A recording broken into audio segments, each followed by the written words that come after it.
Men otamni qo'yib yuborganman.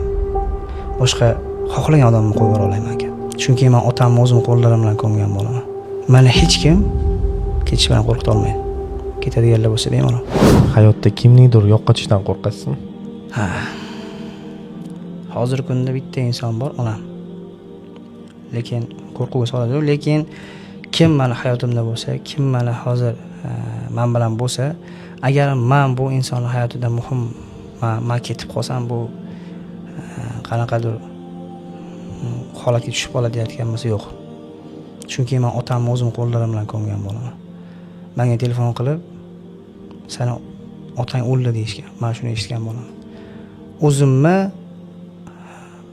yonimdagi tog'imni, eng ishongan odamimni men uchun doim qalbi bilan, vujudi bilan turgan odamni o'zim qo'llarim bilan ko'mgan odamman.